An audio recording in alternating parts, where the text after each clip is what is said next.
सैकड़ों काम छोड़ करके मनुष्य को क्या करना चाहिए? मैदान करना चाहिए। ठीक से सुनिए, हजारों काम छोड़ करके मनुष्य को क्या करना चाहिए? स्नान करना चाहिए।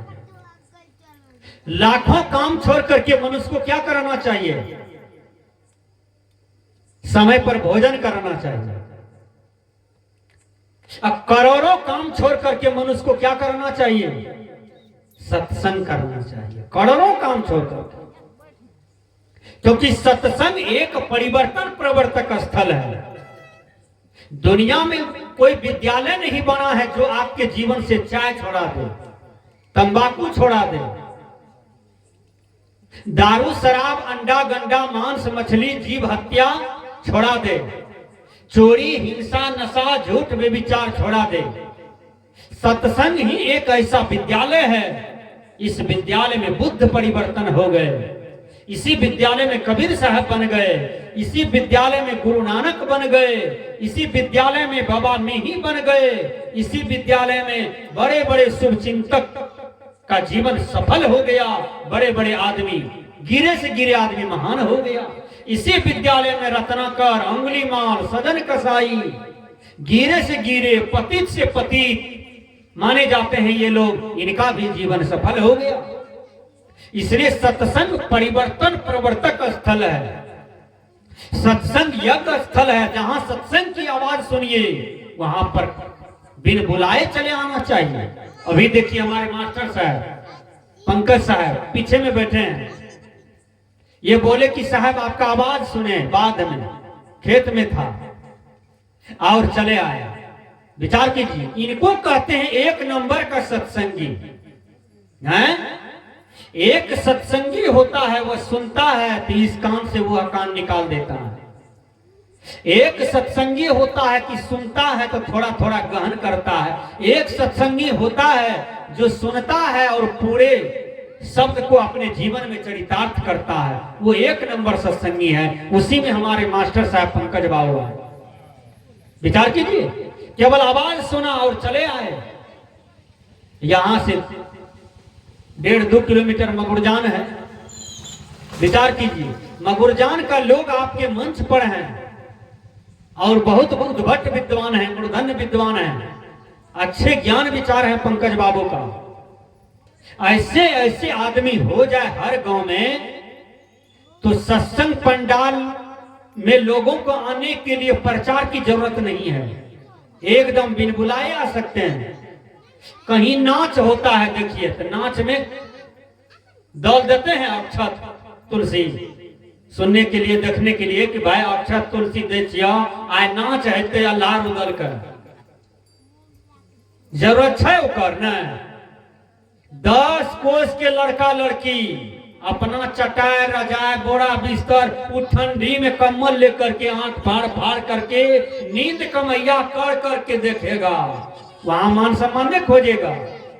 अभिनंदन बाबू के दरवाजे पर सत्संग हो रहा है तो कोई कहेगा हमरा कहल के कहां, हमरा पूछल के कहां। जहां सत्संग होता है वहां पर नीत जाओ तो, वहां पर नीत जाओ तो। संत कहते हैं कि जहां सत्संग होता है वहां पर हर आदमी को बिन बुलाए चले जाना चाहिए।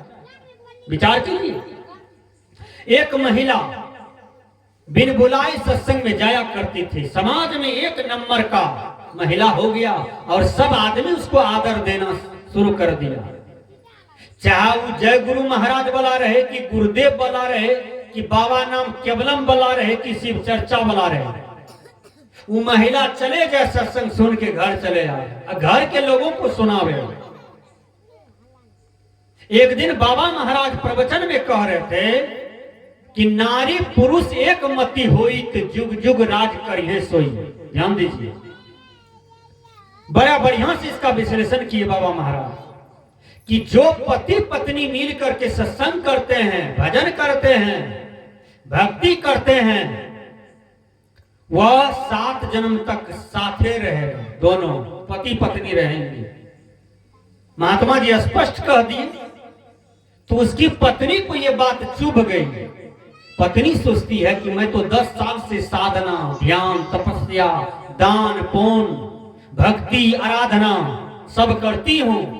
हमारे पति सेठ जी हैं, बड़ी पिछड़ गए हैं कर्म से, वो मर करके नरक में चले जाएंगे, 84 लाख योनि में चले जाएंगे और हम मनुष्य तन में चले जाएंगे। तो संबंध तो यहीं तक रहा, आगे तो नहीं मिलेगा हमको पति। अपना पति से निवेदन किया कि रसदमपुर में एक महात्मा आए हैं, बड़ा सुंदर प्रवचन करते हैं, समझाते हैं, सेठ जी चलिए सत्संग में। सेठ जी कहते हैं सत्संग में जाएंगे तो घाटा लग जाएगा। ध्यान से सुनिए, हर आदमी हर क्षेत्र में केवल मुनाफा खोजता है।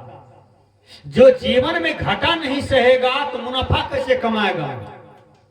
जो जीवन में कभी रोड पर चला है और कभी पैर में जर्किन लग जाए तब ना संभलेगा, तब ना वो अंतिम पौधान को पकड़ लेगा, लक्ष्य को पकड़ लेगा, दर्द सहेगा तब ना। जो विद्यार्थी दुख से पढ़ता है वह विद्यार्थी ज्यादा IAS बनता है। सुन लीजिए रणवीर बाबा की बात, जो विद्यार्थी ज्यादा दर्द सहता है वो IAS बनता है, बड़ा बड़ा पदाधिकारी बनता है। जो विद्यार्थी सुख पर सोया है उसका बेटा मास्टर भी नहीं बन पाता है, छोटका मोटका नर्स भी नहीं बन पाता है। कम में कोई यदि निकल जाए तो कोई बात रहे। आप जीसस को देखिए, कन्फ्यूशियस को देखिए, जेम्स वाट को देखिए, सब गरीब घर के वैज्ञानिक हैं और अमेरिका गए। आज कल्पना चावला भारत की थी, वो अंतरिक्ष को यात्रा करके आ रही थी, मात्र 8 सेकंड के चलते उसकी गाड़ी में आग लग गई और जल गई। अभी आपके ही देश की वैज्ञानिका अभी अंतरिक्ष में 1.5 महीना से फंसी हुई है। विचार कीजिए, वो फरवरी में आएगी। 4 आदमी अभी अंतरिक्ष में यात्रा स्पेस स्टेशन में वो रुके हुए हैं, वहां पर उसका जीवन यात्रा चल रहा है। गाड़ी गड़बड़ा गया, प्लेन उसका गड़बड़ा गया, उसका जो यंत्र है गड़बड़ा गया। अभी 4 आदमी ऊपर में है और वो फरवरी में आएंगे। विचार कीजिएगा, ऊपर में कहां है? 400 किलोमीटर ऊपर में है 4 आदमी। विचार कीजिए, कौन सी बल पर गया है? यहां से विद्या बल पर न गया है। विद्या कैसा शक्ति है कि आदमी फरवरी में आएगा तो विद्या के बल पर न वहां है।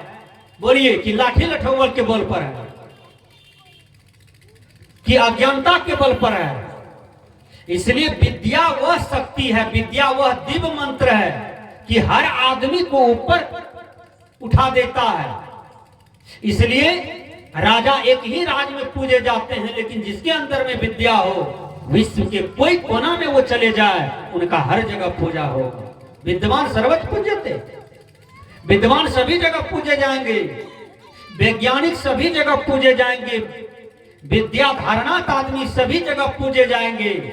इसलिए हर आदमी को विद्या का धारण करना चाहिए।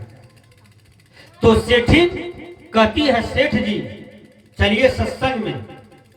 का सत्संग में जाने से आमदनी क्या होगा? लोभी था सेठ जी, का आमदनी होगा, का सत्संग मीठा लगता है। ध्यान से सुनिए, क्या कहा? सत्संग मीठा लगता है सेठ जी, चलिए ना सत्संग में। कहा तब तो चाय का दाम बचेगा, चलना चाहिए। सत्संग में आए सेठ जी, पीछे में बैठे और सेठ जी को सर्दी था, खांसी था, बेचारा कंबल ओढ़ के बैठे हुए था, देह गरमाया, पीछे में घोलट के सो गया।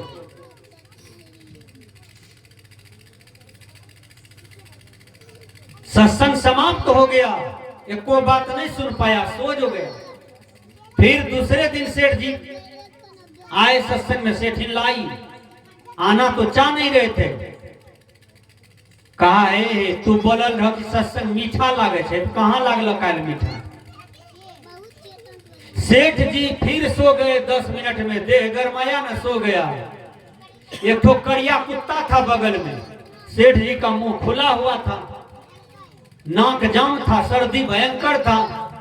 करिया कुत्ता आया, सेठ जी के मुंह में लघुशंका कर दिया, मुंह नमकीन हो गया, खरझन हो गया। सब आदमी सत्संग समाप्त किया, प्रसाद लिया, मन मीठा किया, चलने लगा। इसका मुंह खरछन झुरछन नमकीन हो गया, कितनों कुल्ला करे उजेबे न करे। फिर तीसरा दिन सेठिन पटिया करके लाई सत्संग में।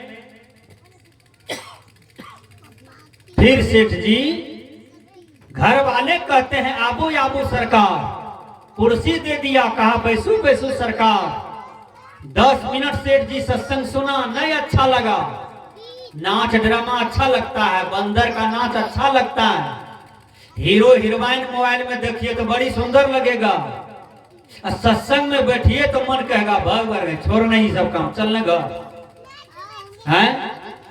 सत्संग में कोई बिरले का मन लगता है, सत्संग में भाग्यवान आदमी का मन लगता है, सत्संग में प्रबुद्ध आदमी का मन लगता है। सबका मन नहीं रम सकता है। जैसे माँ मीरा, माँ सबड़ी, सहजोबाई, मीराबाई, ये सब सच्ची आराधना किया था, तब आज इसका नाम है। विचार कीजिएगा। तब सेठ जी 10 मिनट सत्संग सुना, चल दिया। सेठ जी के मन में बस गया, दिल में बस गया, आबू आबू सरकार, बैसू बैसू सरकार, मर चल गलिए सरकार। विचार कीजिए। ये बात सेठ जी हमेशा रट रहे हैं, हर जगह रट रहे हैं। उसी रात में सेठ के घर में चोर घुस गया, 4 ठो सीन काट करके। जब घुस रहा था तो सेठ जी का नींद टूटा। सेठ जी कहते हैं आबू आबू सरकार। सब चोरवा ड्राम के नजदीक बैठ गया। फिर सेठ जी कहते हैं बैसू बैसू सरकार। सब चोरवा भागने लगा। सेठ जी कहते हैं मर चल दलिए सरकार। वो तो सत्संग की बात को याद कर रहा था 12 बजे रात में। विचार कीजिएगा। सभी चोरवा सुबह में पकड़ा गए। सेठ जी सोचा कि संत महात्मा का 3 बात सुने हैं तो इतना आमदनी हुआ। यदि सब दिन संत महात्मा की बात सुनने के लिए जाएंगे, कमाएंगे, खाएंगे, धन दौलत अर्जन करेंगे, लेकिन सत्संग को नहीं छोड़ेंगे, सत्संग करेंगे। तब विचार कीजिए, सेठ जी उस दिन से 1 नंबर का सत्संगी हो गया और सब दिन सत्संग में जाने लगे। आज हमारे अभिनंदन बाबू के यहाँ जो बूढ़ी माँ बीमार है, उनका अंतिम अच्छा हुआ कि मैं सत्संग सुनो। ये आत्मा धन्य है, यह आत्मा महाभाग्यशाली है जो अंतिम इच्छा में सत्संग की बात रखे। तो मनुष्य चोला छूटेगा तो मनुष्य तन में जाएगा। 84 लाख में जाने की संभावना नहीं है, क्योंकि उनका कर्म चिंतन जो है उसको वहीं ले जाकर के रखेगा। आइए मैं आप लोग